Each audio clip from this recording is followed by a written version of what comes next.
दिन भर की बड़ी खबरों के साथ ग्रैंड न्यूज में आपका स्वागत है। नमस्कार, मैं तिलेश्वरी। आगे बढ़ने से पहले आइए देखते हैं आज की हेडलाइंस। 3 दिनों से चल रहे राज्य स्तरीय छत्तीसगढ़िया ओलंपिक खेलों का बीती शाम रंगारंग समापन हुआ।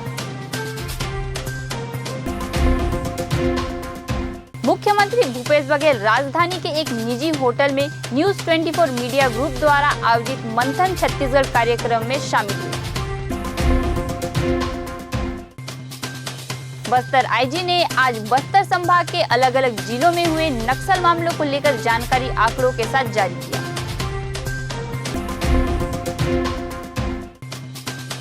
बस्तर में तैनात सीआरपीएफ जवान निर्मल कटारिया करीब 1 माह से है लापता।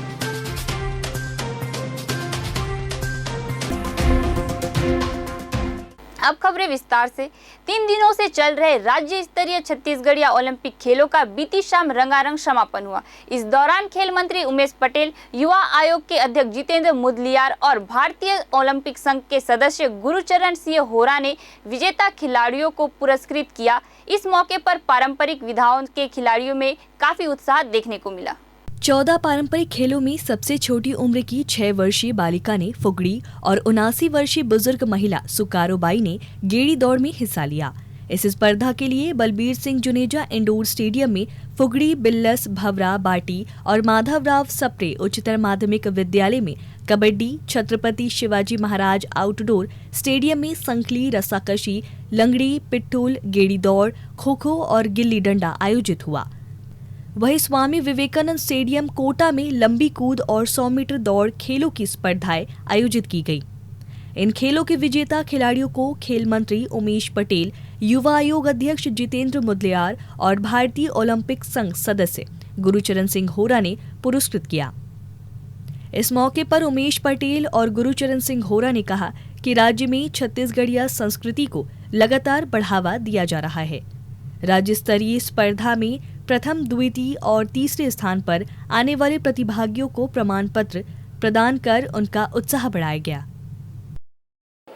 बहुत अच्छा। फर्स्ट ईयर हम लोगों ने ये नया प्रयोग किया था, नया एक प्रतियोगिता आयोजित की थी छत्तीसगढ़िया ओलंपिक के नाम से। फर्स्ट ईयर था तो एक नया एक्सपीरियंस था। कहीं कहीं कुछ त्रुटियां भी हुई हैं, उसको नकारा नहीं जा सकता और वो त्रुटियों से हम सीख रहे हैं और अगले साल वो त्रुटियां नहीं होंगी और अच्छे से प्रतियोगिता ये होगी। छत्तीसगढ़िया ओलंपिक संघ का समापन समारोह माननीय उमेश पटेल जी, खेल एवं युवक कल्याण मंत्री, उच्च शिक्षा मंत्री और खेल विभाग के सभी अधिकारीगण, एक्का साहब, एसीएस मैडम रेणु पिल्ले, श्वेता सिन्हा, प्रणव सिंह, सबकी मेहनत के कारण आज ये इतना बड़ा आयोजन संभव है। इसमें सबसे बड़ा अगर किसी को श्रेय जाता है तो हमारे प्रदेश के यशस्वी मुख्यमंत्री माननीय भूपेश बघेल जी को, जिन्होंने छत्तीसगढ़िया चीज़ को एक ऐसे रूप में स्थापित किया खेल के माध्यम से कि पूरे इस अक्टूबर से लेकर अभी तक जो खेल हुए हैं उसमें 26 लाख लोगों ने भाग लिया और आज 1010 लोगों ने प्राइज़ मिला और मुख्यमंत्री जी ने क्लस्टर लेवल से ब्लॉक लेवल के लेके सब लोगों को इनाम देने की घोषणा की। तो ये बहुत सराहनीय प्रयास है। मुख्यमंत्री भूपेश बघेल राजधानी के एक निजी होटल में न्यूज 24 मीडिया ग्रुप द्वारा आयोजित मंथन छत्तीसगढ़ कार्यक्रम में शामिल हुए। उन्होंने न्यूज 24 मीडिया समूह से चर्चा के दौरान कहा कि छत्तीसगढ़ के विकास के लिए महात्मा गांधी के बताए रास्ते का अनुसरण करते हुए सुराजी गांव योजना का बेहतर ढंग से संचालन किया जा रहा है, जिसका गांव, गरीब, किसान तथा मजदूर वर्ग सभी को भरपूर लाभ मिल रहा है। इससे गांव-गांव का विकास सहित उन्हें स्वावलंबी बनाने का कार्य किया जा रहा है। इस मौके पर ग्रैंड ग्रुप के चेयरमैन गुरुचरण सिंह होरा भी अतिथि के तौर पर शामिल हुए। इस मौके पर चेयरमैन ने मुख्यमंत्री बघेल के कार्यों की सराहना करते हुए कहा कि उनके कार्यकाल में सभी वर्गों का सर्वांगीण विकास हो रहा। बस्तर आईजी ने आज बुधवार को लालबाग स्थित कोऑर्डिनेटर सेंटर के शौर्य भवन में पत्रकारों के साथ नववर्ष मिलन समारोह किया। बीते वर्षों में बस्तर संभाग के अलग अलग जिलों में हुए नक्सल मामलों को लेकर जानकारी आंकड़ों के साथ जारी किया गया। इसके साथ ही बस्तर आईजी ने क्षेत्र में शांति भंग करने वालों के खिलाफ बड़ी कार्रवाई करने की बात कही। बस्तर आईजी सुंदरराज पी ने बताया कि बीते वर्षों के मुकाबले वर्ष 2022 में बस्तर संभाग में नक्सल मामलों से जुड़े कुल 227 अपराध दर्ज किए गए हैं, जबकि वर्ष 2017 से लेकर 2021 में ज्यादा मामले दर्ज हो चुके हैं। वहीं बस्तर संभाग में बीते वर्ष सुरक्षा बलों और नक्सलियों के बीच 68 मुठभेड़ें हुई। बीते वर्षों में इससे ज्यादा मुठभेड़ जवानों और नक्सलियों के बीच हो चुके हैं। उन्होंने बताया कि बीते वर्ष इस मुठभेड़ में जवानों ने 30 नक्सलियों को मार गिराने में सफलता हासिल की है। मारे गए सभी 30 नक्सलियों का शव जवानों ने मौके से बरामद भी कर लिया था। हालांकि बस्तर आईजी ने नक्सलियों के 30 शव बरामद होने के बावजूद मुठभेड़ में ज्यादा नक्सलियों के मारे जाने का दावा किया है। उन्होंने बताया कि मुठभेड़ के बाद नक्सली अपने मारे गए साथियों के शव को सुरक्षा बलों के हाथ नहीं लगने के डर से शवों को अपने साथ लेकर भाग जाते हैं। इसके साथ ही उन्होंने बताया कि शासन की पुनर्वास नीति से प्रभावित होकर वर्ष 2022 में कुल 415 नक्सलियों ने सुरक्षा बलों के सामने आत्मसमर्पण किया है। बस्तर आईजी ने बताया कि मुठभेड़ के बाद जवानों ने घटनास्थल से नक्सलियों के कुल 130 हथियार बरामद किए हैं। वहीं बस्तर आईजी सुंदरराज पी ने बताया कि बीते वर्ष मुठभेड़ के बाद नक्सलियों को सुरक्षा बल का केवल एक ही हथियार लूटने का मौका मिला, जो कि बीते वर्षों के मुकाबले कम है। इन मुठभेड़ों में सुरक्षा बलों को बीते वर्षों की तरह कम नुकसान हुआ है। उन्होंने बताया कि बीते वर्ष सुरक्षा बल के 9 जवान नक्सलियों से लोहा लेते हुए शहीद हो गए। यदि नक्सल विरोधी अभियान के दृष्टिकोण से देखा जाएगा, वर्ष 2022 बस्तर संभाग पुलिस एवं सुरक्षा बल के लिए काफ़ी निर्णायक है, महत्वपूर्ण रहा। इस अवधि में पूरा विगत 20 वर्ष में कम शहादत वाला वर्ष रहा। 9 हमारे साथी लोग अलग अलग विभिन्न अभियान के दौरान शहादत हुआ। उनके सबके शहादत नमन करते हुए हम आने वाले समय के ये संकल्प ले रहा है। इसमें और भी कमी होनी चाहिए। हमारा जो जीरो कैजुअलिटी कॉन्सेप्ट है, हमारा किसी प्रकार के सुरक्षा बल के साथी का कोई नुकसान न हो। साथ साथ जो क्षेत्र के ग्रामीण है जो इस समस्या से विगत कई वर्षों से सामने कर रहे हैं, उनका भी किसी प्रकार का जनहानि ना हो, उसी दृष्टि से हम आने वाले अभियान को हमारा रणनीति को तय करके रखेगा। और काफ़ी निर्णायक बढ़त भी हम इस अवधि मिला है। 54 से अधिक नवीन सुरक्षा कैंप विगत 4 वर्षों में प्रारंभ किए गए थे। इसमें 18 कैंप वर्ष 2022 में प्रारंभ किए गए थे। सब अंदरूनी कोर इलाके में ये कैंप स्थापित किए थे। प्रत्येक हमारा कैंप अपने आप एक समग्रित विकास केंद्र के रूप में काम करते हुए क्षेत्र की जनता को सड़क पुल पुलिया निर्माण, बिजली आपूर्ति, आंगनवाड़ी, पीडीएस अन्य मूलभूत सुविधा से लाभान्वित की जा रही है। और अंदरूनी इलाके में कनेक्टिविटी काफ़ी हद तक बढ़ गई थी, जिससे क्षेत्र के बच्चे जो स्कूल आने जाने के लिए, जो बीमार अपना इलाज के लिए हॉस्पिटल, ब्लॉक मुख्यालय, जिला मुख्यालय जाने के लिए, और अन्य कई प्रकार के व्यापार के लिए भी ये सब रास्ते खुलते जा रहा है। हमें उम्मीद है जिस तरीके से क्षेत्र की परिस्थिति बदल रहा है, आने वाला बहुत जल्दी इलाके में नक्सल समस्या का समाधान करते हुए क्षेत्र की जनता का मंशा अनुरूप हम आगे और विकास कार्य को गति प्रदान करते हुए बस्तर के एक सकारात्मक एवं नया पहचान दिलाने में हम सफल होगा। यातायात पुलिस ने 11 से 17 जनवरी तक सड़क सुरक्षा सप्ताह का आयोजन किया गया है। इस दौरान ट्रैफिक पुलिस लोगों को यातायात के पाठ पढ़ाएंगी। इसकी शुरुआत बुधवार को यातायात परिसर में हुए कार्यक्रम के साथ हुई। इस कार्यक्रम की शुरुआत बस्तर एसपी जितेंद्र सिंह मीणा ने की। इस दौरान उन्होंने लोगों को वाहन दुर्घटनाओं से कैसे बचा जा सकता है और यातायात के नियम क्यों जरूरी है आदि बातें बताई। राष्ट्रीय सड़क सुरक्षा सप्ताह का प्रारंभ बुधवार को किया गया। यह सप्ताह 11 तारीख से लेकर 17 तारीख तक किया जाना है, जिसमें यातायात के संबंध में शहरी एवं ग्रामीण क्षेत्रों में यातायात के संबंध में विभिन्न प्रकार के आयोजन करके जागरूकता किया जाएगा। आज के इस कार्यक्रम में पुलिस अधीक्षक जितेंद्र सिंह मीणा एवं कलेक्टर चंदन कुमार एवं जनप्रतिनिधि सफीरा साहू एवं अध्यक्ष कविता साहू और बस्तर चैम्बर ऑफ कॉमर्स के अध्यक्ष मनीष शर्मा एवं अन्य व्यापारी एवं जनप्रतिनिधि सम्मिलित होकर शुभारंभ किया गया। राष्ट्रीय सड़क सुरक्षा सप्ताह का विशेष महत्व रहता है। भारतवर्ष के लिए इसलिए भी महत्वपूर्ण है क्योंकि प्रतिवर्ष लगभग 1.5 लाख से अधिक व्यक्तियों की मृत्यु सड़क दुर्घटना में होती है। छत्तीसगढ़ की बात करें तो राज्य स्तर पर 4000 से अधिक मृत्यु होती हैं और जिला जगदलपुर में 200 से अधिक, विगत वर्ष 207, उससे पहले वर्ष 2021 में 211 मृत्यु हुई थी। तो बहुत मामूली कमी ला पाए हैं विभिन्न प्रयासों के माध्यम से। इस दिशा में सभी का सहयोग मिले, आम जनता का सहयोग मिले, जो भी संबंधित विभाग हैं इसमें 4 ई बहुत महत्वपूर्ण रहते हैं: एजुकेशन, इंजीनियरिंग, एनफोर्समेंट और इमरजेंसी केयर। तो इन सभी विभागों को साथ में लेके बेहतर समन्वय स्थापित करके हम किस तरह से सड़क सुरक्षा सिद्धांत का पालन कर सकें, लोग सुरक्षित तरीके से सड़क पर चल सकें, सुरक्षित तरीके से अपने गंतव्य पर पहुंच सकें, ये सुनिश्चित करने के लक्ष्य के साथ में इस सप्ताह का आयोजन किया गया है। इस सप्ताह के दौरान विभिन्न इवेंट्स अलग अलग स्थानों पर चिन्हित की गई हैं विभिन्न स्टेक होल्डर्स के साथ में। पूरे सप्ताह के दौरान सभी को जोड़ने और सड़क सुरक्षा का जो संकल्प है हमारा, उसको दोबारा रेखांकित करते हुए आगे हम किस तरह से इस चीज़ को अपने जीवन में, अपने दैनिक क्रियाकलाप में ध्यान रख सकें, इस दिशा में काम करने के लिए हम प्रतिबद्ध रहेंगे। मंगलवार को नारायणपुर विधायक एवं छत्तीसगढ़ हस्तशिल्प विकास बोर्ड के अध्यक्ष चंदन कश्यप बस्तर ब्लॉक के ग्राम बड़े अलनार में राष्ट्रीय सेवा योजना शासकीय उच्चतर माध्यमिक विद्यालय भानपुरी द्वारा आयोजित 7 दिवसीय विशेष शिविर के समापन समारोह में मुख्य अतिथि के रूप में सम्मिलित हुए। राष्ट्रीय सेवा आयोजन का यह शिविर 4 जनवरी से 10 जनवरी तक आयोजित हुआ, जिसमें विभिन्न गतिविधियां हुई। गांव में परियोजना कार्य के तहत विद्यालय परिसर की सफाई, तालाब की सफाई, नाले की सफाई, नल के आसपास सफाई, कचरा पेटी निर्माण आदि कार्य किया गया। विधायक चंदन कश्यप ने समापन समारोह में उपस्थित स्वयं सेवक सेविकाओं, स्कूली बच्चों एवं ग्रामीणों को संबोधित करते हुए कहा कि राष्ट्रीय सेवा योजना का उद्देश्य छात्रों में व्यक्तित्व विकास के साथ राष्ट्रीय सेवा हेतु प्रेरित करना है। हमको युवाओं के प्रेरणा स्रोत स्वामी विवेकानंद जी के बताए मार्ग पर चलते हुए जन जागरूकता का कार्य करना है। जहाँ कुछ समस्याएं होती है उन गाँव को चयन किया जाता है और उस गाँव में 1 सप्ताह या 10 दिन का शिविर आयोजन होता है। सुबह के समय में जो भी उस गांव के काम है उन कामों को निपटाया जाता है।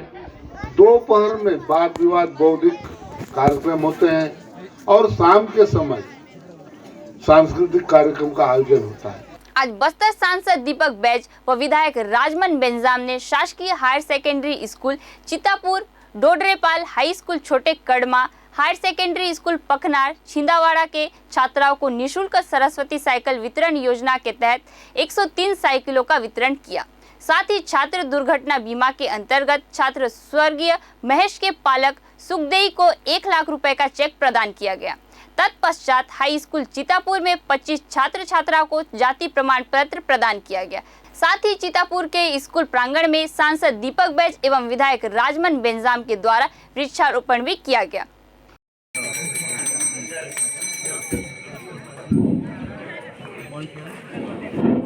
गुट्टाडीही कोरगांव ब्लॉक बड़े राजपुर कोंडागांव पंचायत स्तरीय क्रिकेट प्रतियोगिता के समापन कार्यक्रम में शामिल हुए बस्तर के प्रभारी मंत्री कवासी लखमा के द्वारा क्रिकेट मैच का आनंद लिया गया। मंत्री बल्ला पर हाथ आजमाते हुए भी दिखे। इस दौरान विधानसभा उपाध्यक्ष संतराम नेताम बॉलिंग करते हुए दिखे। मंत्री व विधानसभा उपाध्यक्ष के द्वारा मैच देखने आए दर्शकों के बीच पहुंचकर उनका अभिवादन किया। प्रभारी मंत्री कवासी लखमा के द्वारा लोगों को संबोधित करते हुए कहा कि खिलाड़ी नेताओं से बड़े होते हैं, खिलाड़ियों पर लोगों की नजर रहती है। आप सभी खेल आयोजकों को सफलतापूर्वक खेल आयोजन के लिए बधाई, शुभकामनाएं। उन्होंने बच्चों को खेल के प्रति प्रोत्साहित करते दिखे। उन्होंने कहा, खूब पढ़ो लिखो, माँ बाप का नाम रोशन करो। केंद्र की भाजपा सरकार पर निशाना साधते हुए उन्होंने कहा कि बीजेपी आदिवासी आरक्षण, पिछड़ा वर्ग आरक्षण विरोधी सरकार है, जानबूझकर आरक्षण को पास नहीं कर रही है। आदिवासी जंगल में रहने वाले लोग हैं, आरक्षण इनको मिलना ही चाहिए। यहाँ पर लोग कर्जा में डूबते हैं, कर्जा में जीते हैं। ट्रैक्टर किसके ले जाते हैं? बैंक वाले। आदिवासी लोग बैंक जाना बंद कर दिए। मोटरसाइकिल आवाज आने से देखते थे बैंक वाला तो नहीं आ रहा है, अंदर चुप जाओ।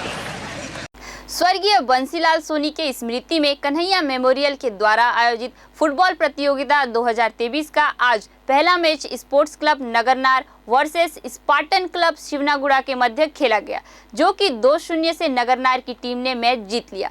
एवं प्रतियोगिता का आज पहला क्वार्टर फाइनल महामुकाबला जो कि youth club Dharampura versus Bhejapadar FC के मध्य खेला गया, जो कि 0-0 से बराबर रहा, किंतु यूथ क्लब ने पेनाल्टी शूटआउट से मैच जीत लिया।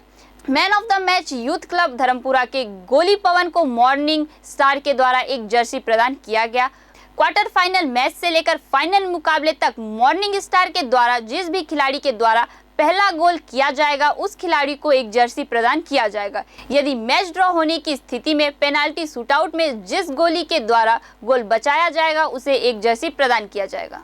अतिरिक्त पुलिस अधीक्षक निवेदिता पॉल के दिशा निर्देश एवं नगर पुलिस अधीक्षक विकास कुमार के मार्गदर्शन में थाना नगरनार सीमा से लगे हुए उड़ीसा प्रांत से होने वाले अवैध मादक पदार्थ गांजा का परिवहन को रोकने तथा प्रभावी कार्यवाही करने निर्देशित किया गया। थाना नगरनार से कार्रवाई हेतु टीम गठित किया। पतासाजी दौरान टीम को जरिए मुखबिर सूचना मिला कि दिनांक 10 जनवरी 2023 को उड़ीसा से जगदलपुर की ओर आ रही गुप्ता ट्रेवल्स की यात्री बस में 2 संदिग्ध व्यक्ति जो अपने पास रखे बैग में अवैध रूप से मादक पदार्थ गांजा रखकर उड़ीसा प्रांत से जगदलपुर की ओर गुप्ता ट्रेवल्स की यात्री बस में आ रहे हैं। सूचना तत्काल वरिष्ठ अधिकारियों को दिया गया, जिस पर तत्काल टीम द्वारा ग्राम धनपुंजी फॉरेस्ट नाका NH 83 मेन रोड के पास गुप्ता ट्रेवल्स की यात्री बस को रोककर बस को चेक किया गया। टीम द्वारा बारीकी से पूछताछ करने पर अपना नाम भोला कुशवाहा, पिता जमुना प्रसाद कुशवाहा, उम्र 22 साल, निवासी ब्रबहरा, थाना जैतपुर, जिला शहडोल, मध्य प्रदेश। दूसरे ने अपना नाम छबीलाल कुशवाहा, पिता जगदीश, उम्र 38 साल, निवासी ग्राम कतरवार, तहसील कुतमी, थाना मझौली, जिला सीधी, मध्य प्रदेश का निवासी होना बताया।